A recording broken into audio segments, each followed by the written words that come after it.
खेलाडीहरूको चाहिँ यहाँ लफडा भइरहेछ। लफडाले गर्दाखेरि यहाँ झगडा पनि हुनसक्छ।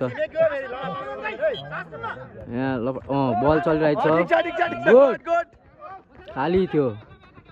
खाली भएको कारणले पनि कसले पनि लान सकेन। हानिरहेछ अगाडि। भुपे तामाङको खुट्टामा बल आउट। बल आउट भएको छ। भुपे तामाङले पनि गोल हाल्न सकेको छैन। ओ आराम से गर भाइ।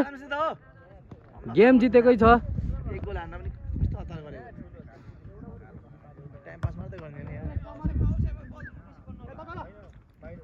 बल छक्केको छ खुट्टाबाटै।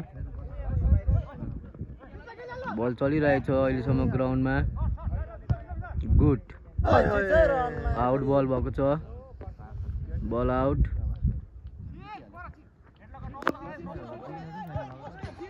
अहिलेसम्मको गेम सकेको छैन। अब 2-3 मिनट बाँकी छ।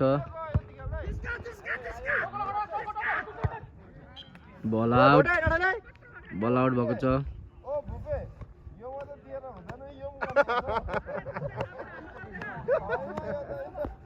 बल आउट भएको छ।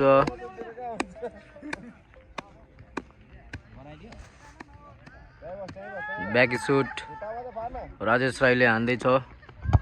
बल हानेको छ सिधा आउट।